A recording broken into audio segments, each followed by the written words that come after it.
Intermediate first year 1B నుంచి ortho centre find out చేయడం ఈ క్లాస్లో చూద్దాం. ఇది ఇప్పుడు ఈ ప్రాబ్లము మే 2015, 2012 అదేవిధంగా మార్చ్ 2015, 2007, 2004లో రిపీటెడ్గా వచ్చింది. ఈ ప్రాబ్లం ఎలా ఉంటుంది అంటే మనకి ట్రయాంగిల్ యొక్క 3 వెర్టిసెస్ని ఇస్తారు. ఈ 3 వెర్టిసెస్ని తీసుకుని మనం ఆర్థో సెంటర్ని ఫైండ్ అవుట్ చేయాలి. అది ఎలా చేయాలి, ఏంటి, ఆ క్యాలిక్యులేషన్స్ ఏంటి అనేది ఈ క్లాస్లో చూద్దాం. సరే, క్లాస్లోకి వెళ్ళిపోదాం. క్లాస్లోకి వెళ్ళే ముందు ఇది మనకి 1B టెక్స్ట్ బుక్లో పేజ్ నెంబర్ 75లో థర్డ్ ఎక్సర్సైజ్ ఈ ఫోర్త్ ప్రాబ్లంలో 2 ప్రాబ్లమ్స్ ఉన్నాయి. అందులో నేను ఈ ఫస్ట్ ప్రాబ్లమ్ని ఎక్స్ప్లెయిన్ చేస్తాను. దీన్ని చూసి మీరు సెకండ్ ప్రాబ్లమ్ని చేయండి. సరే, క్లాస్లోకి వెళ్దాం. వైట్ పేపర్ తీసుకోండి, మార్జిన్స్ డ్రా చేసుకోండి. అదేవిధంగా ప్రాబ్లమ్ని ఒకసారి క్లియర్గా చదవండి. Find the ortho centre of the triangle with the following vertices. ఈ ఇచ్చినటువంటి ఈ వెర్టిసెస్ని యూజ్ చేసుకుని ఈ వెర్టిసెస్తో ఏ ట్రయాంగిల్ అయితే ఫామ్ అవుతుందో ఆ ట్రయాంగిల్ యొక్క ఆర్థో సెంటర్ని ఫైండ్ అవుట్ చేయమన్నారు. సో ఫస్ట్ ఇచ్చింది రాసుకోవాలి. సొల్యూషన్లోకి వెళ్ళిన వెంటనే మనం ఫస్ట్ ఇచ్చింది రాసుకోవాలి. ఇచ్చినవి ఏంటి? వెర్టిసెస్. దేనికి సంబంధించినవి? ట్రయాంగిల్కి సంబంధించినవి. So given the vertices of a triangle అని చెప్పి ఈ 3 పాయింట్లు రాయండి. నెక్స్ట్, అసలు మనకు ఆర్థో సెంటర్ ఫైండ్ అవుట్ చేయాలంటే ఆర్థో సెంటర్ అంటే ఏంటో తెలియాలి కదా. తెలియకుండా ఫైండ్ అవుట్ చేయలేం కదా. అందుకని రఫ్గా ఒక ట్రయాంగిల్ తీసుకుని ఈ వెర్టిసెస్ని ఆ ట్రయాంగిల్ యొక్క పాయింట్స్ అని ఊహించుకుని అసలు ఆర్థో సెంటర్ ఎలా ఉంటుందో చూద్దాం. సో ఫస్ట్ పాయింట్ని ఏ అనుకున్నాను, ఇక్కడ తీసుకున్నాను. సెకండ్ పాయింట్ని బి అనుకున్నాను, ఇక్కడ తీసుకున్నాను. థర్డ్ పాయింట్ని సి అనుకున్నాను, ఈ వెర్టిసెస్ దగ్గర తీసుకున్నాను. సో ఈ 3 వెర్టిసెస్తో ఒక ట్రయాంగిల్ ఫామ్ అయితే సుమారుగా ఇలా ఉండొచ్చు. మరి ఆర్థో సెంటర్ని ఫైండ్ అవుట్ చేయాలి అంటే ఖచ్చితంగా ఏ అనే వెర్టిసెస్ నుంచి ఆపోజిట్ సైడ్ అంటే బీసీ, ఈ బీసీ మీదకి ఒక పర్పెండిక్యులర్ లైన్ డ్రా చేయాలి. అంటే ఏ అనే వెర్టిసెస్ నుంచి ఇలా ఒక పర్పెండిక్యులర్ లైన్ డ్రా చేయాలి. అంటే ఇక్కడ 90 డిగ్రీస్ ఉంటుందన్నమాట. ఇలా బీసీని ఏ అనే వెర్టిసెస్ నుంచి వచ్చిన లైన్ కట్ చేసింది కదా, దానికి డి అని నేమ్ ఇచ్చాను. యాస్టీస్గా బి నుంచి ఏసీ అనేటువంటి లైన్కి ఇంకో పర్పెండిక్యులర్ లైన్ డ్రా చేద్దాం. దీనికి ఈ అని ఇచ్చాను. ఇప్పుడు ఇలా 2 పర్పెండిక్యులర్ లైన్స్ లేదా యాల్టిట్యూడ్స్, ఈ 2 కూడా ఎక్కడైతే ఇంటర్సెక్ట్ అవుతాయో దాన్నే ఆర్థో సెంటర్ అంటారు. ఇక్కడి నుంచి మనం సర్కిల్ గీస్తే ఇది 3 సైడ్స్ని టచ్ చేస్తూ వెళ్తుంది. ఇంకో విషయం అండి, సి నుంచి కూడా మీరు ఇంకొక పర్పెండిక్యులర్ లైన్ డ్రా చేస్తే అది ఓ నుంచే వెళుతుంది. కాకపోతే మనకు అంత అవసరం లేదు క్యాలిక్యులేషన్లో, సో నేను సి అనేది డ్రా చేయలేదు. నెక్స్ట్, ఆర్థో సెంటర్ అన్నాను కదా, అంటే ఇక్కడ ఓ నుంచి ఈకి ఎంతైతే డిస్టెన్స్ ఉంటుందో ఓ నుంచి డీకి కూడా అంతే ఉంటుంది. ఒకవేళ మనం ఒక పర్పెండిక్యులర్ లైన్ ఇలా ఏబీ మీద కనుక డ్రా చేస్తే ఓ నుంచి ఎఫ్ అనుకుంటాం కదా, అది కూడా అంతే ఉంటుంది. అంటే రేడియస్ అనమాట. ఇప్పుడు ఓఈని రేడియస్గా తీసుకుని ఒక సర్కిల్ కనుక డ్రా చేస్తే అది 3 సైడ్స్ని టచ్ చేస్తూ వెళ్తుంది. అంటే ఇలా వెళ్తుంది అనమాట. ఓకేనా? ఇది ట్రయాంగిల్ యొక్క ఆర్థో సర్కిల్ యొక్క సెంటరే ఆర్థో సెంటర్. ఓకే, సో ఈ డయాగ్రామ్ని రఫ్గా ఇక్కడ నోట్ చేసుకుని ఇప్పుడు మనం ప్రాబ్లంలోకి వెళ్దాం. సో ఇప్పుడు ఈ 2 లైన్లు అంటే ఏడీ లైను, బిఈ లైను, ఈ ఇంటర్సెక్టింగ్ పాయింటే కదా ఆర్థో సెంటర్. సో మనం AD line equation find out చేసి BE line equation find out చేసి ఆ రెండిటి ఇంటర్సెక్టింగ్ పాయింట్ కనుక్కుంటే సరిపోద్ది. మరి ఏడీ లైన్ ఫైండ్ అవుట్ చేయాలి అంటే మన దగ్గర ఉన్నది ఏ వెర్టిసెస్ ఒకటే ఉంది. అలాగే బీసీ ఆపోజిట్లో ఉన్న బీసీ అనేటువంటి లైన్ సెగ్మెంట్ యొక్క పాయింట్స్ కూడా తెలుసు. సో బీసీకి స్లోప్ కనుక్కున్నాం అనుకోండి, ఈ స్లోపు ఏడీ స్లోపు పర్పెండిక్యులర్గా ఉంటుంది కాబట్టి బీసీ స్లోప్ కనుక్కుని మనకి రెండు స్లోపులు పర్పెండిక్యులర్గా ఉంటే ఫార్ములా ఉంది కదా, m1 into m2 equal to -1 అని. ఆ ఫార్ములా యూజ్ చేస్తే ఏడి స్లోప్ వచ్చేస్తుంది. ఎప్పుడైతే ఏడి స్లోప్ వచ్చిందో స్లోపు పాయింట్, ఈ ఫార్ములాతో మనం ఏడి ఈక్వేషన్ ఫైండ్ అవుట్ చేయొచ్చు. సో నేను చెప్పేటప్పుడు మీకు అర్థం కాకపోవచ్చు, చేసేటప్పుడు అర్థమవుతుంది. సో ఫస్ట్ మనం స్లోప్ బీసీ స్లోప్ కనుక్కుందాం. బీసీ స్లోప్ కనుక్కోవాలంటే అసలు ముందు స్లోప్ ఫార్ములా ఇక్కడ రాస్తాను చూడండి. Slope of AB. అమ్మా బీసీ కనుక్కుంటా అన్నారు సారు, ఏబీ రాశారు అనుకోకండి. నేను కామన్గా ఏబీ అనే లైన్కి స్లోప్ ఫార్ములా రాశాను. ఒకవేళ ఏబీ అనే లైన్ ఒకటి ఉంటే ఏ పాయింట్ x1 y1 అయితే బి పాయింట్ x2 y2 అయితే ఆ స్లోప్ యొక్క ఫార్ములా ఇది. సో బీసీకి నేను రాయలా, ఫార్ములా రాశాను. ఫార్ములా ఏంటి? y2 minus y1 by x2 minus x1. So slope of BC ఏమవుతుంది?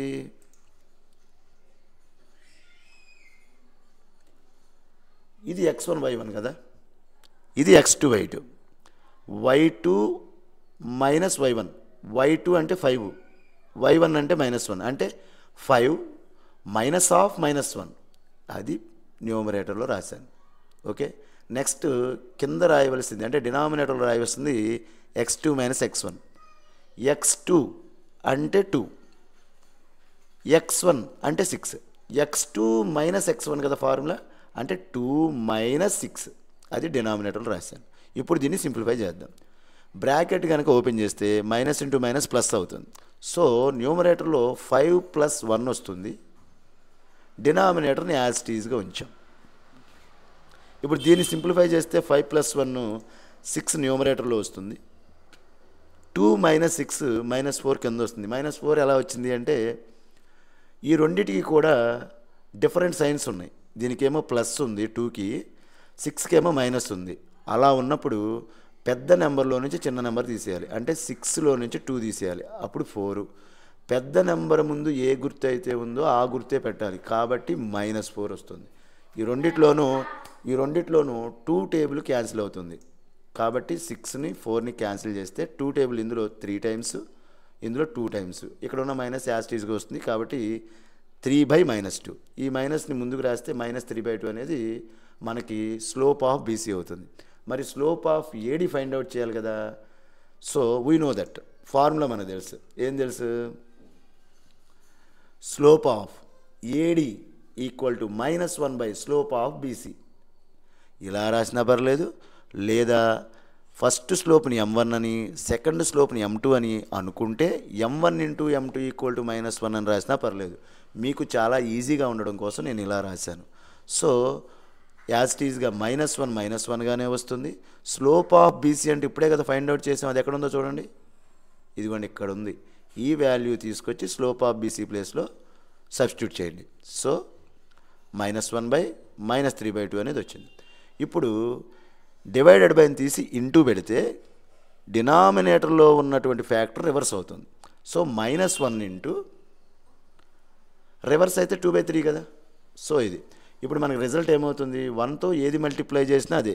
సో మనకు ఆన్సర్ 2/3నే వస్తుంది. కానీ 1 ముందు మైనస్ ఉంది, 2/3 ముందు మైనస్ ఉంది. Minus into minus is always positive, కాబట్టి +2/3 అనేది మనకి స్లోప్ ఆఫ్ ఏడి వస్తుంది.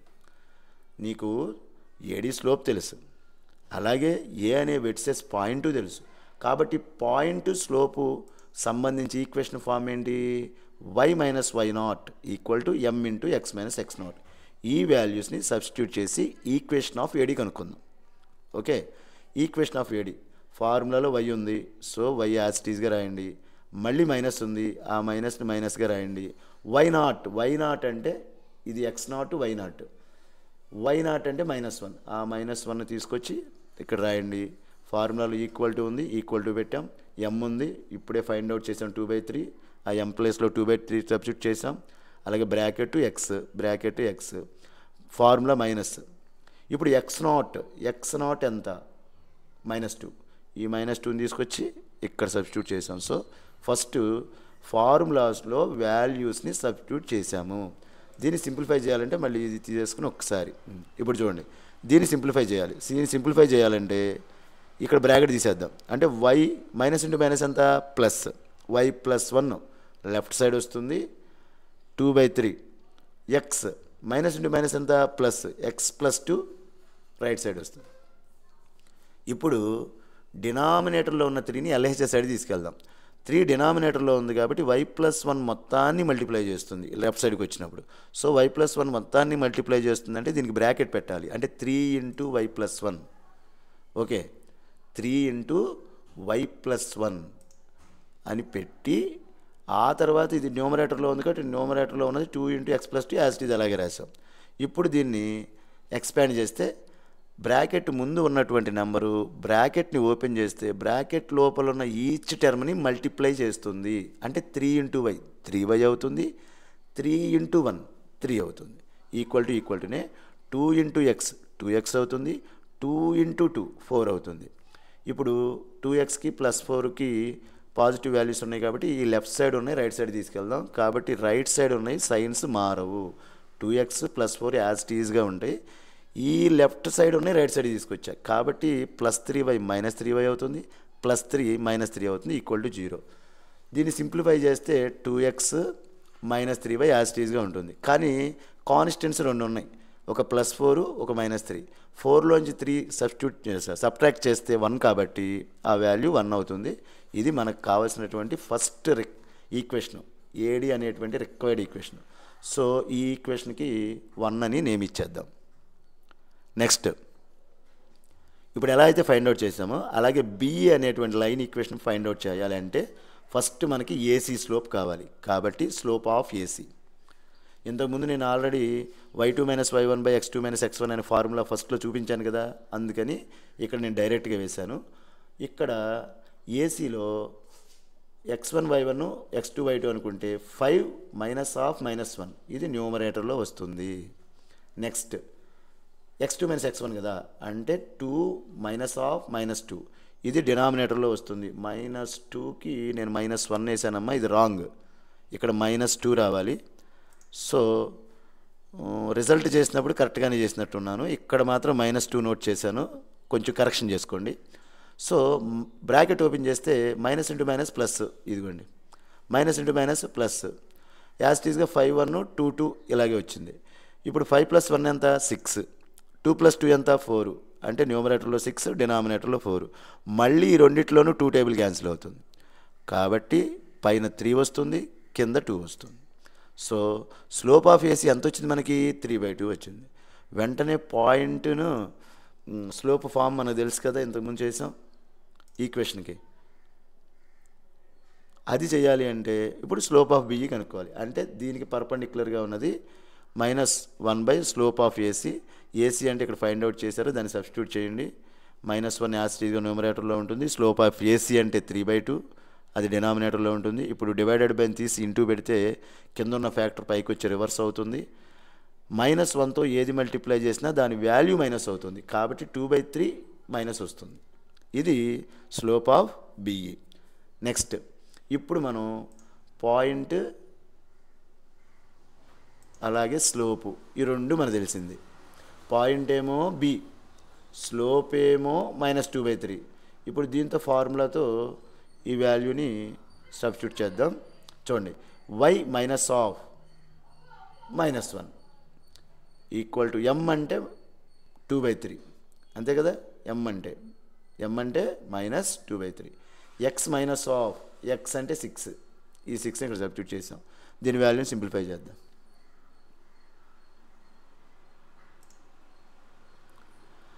బ్రాకెట్ ఓపెన్ చేస్తే మైనస్ ఇంటూ మైనస్ ప్లస్ కాబట్టి y+1 లెఫ్ట్ సైడ్ ఉంది, -2/3 యాజ్ ఇట్ ఈజ్ అలాగే ఉంది, x - 6 అలాగే ఉంది. మన వల్ల క్యాలిక్యులేషన్ ఇది ఒకటే చేసాం కాబట్టి ఇది ఒకటే మారింది. నెక్స్ట్ 3ని లెఫ్ట్ సైడ్ తీసుకెళ్తే దీన్ని మొత్తాన్ని మల్టిప్లై చేస్తుంది కాబట్టి 3 ఇంటూ బ్రాకెట్లో ఈ వాల్యూ మొత్తాన్ని ఇక్కడ పెట్టండి.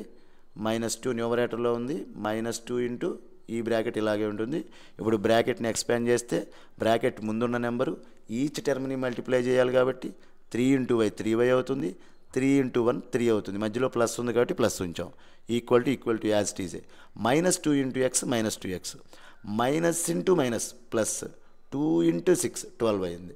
సో ఇప్పుడు ఈ ఎల్హెచ్ఎస్ సైడ్ ఉన్నది రైట్ సైడ్ తీసుకొచ్చామనుకోండి, -2x -3y అన్నీ మైనస్లో వస్తున్నాయి. అందుకని ఏం చేద్దామంటే దీన్ని అలాగే ఉంచుతాం లెఫ్ట్ సైడ్ ఉన్నదాన్ని.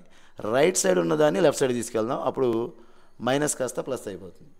సో లెఫ్ట్ సైడ్ ఉన్నదాన్ని యాజ్ టీజ్గా ఇలాగ ఉంచాం, రైట్ సైడ్ ఉన్నదాన్ని లెఫ్ట్ సైడ్ తీసుకొచ్చాం కాబట్టి సైన్స్ చేంజ్ అయినాయి, అంటే గుర్తులు మారినాయి. -2x + 2x అయింది, +12 -12 అయింది, = 0. దీన్ని సింప్లిఫై చేయండి. 2x + 3y.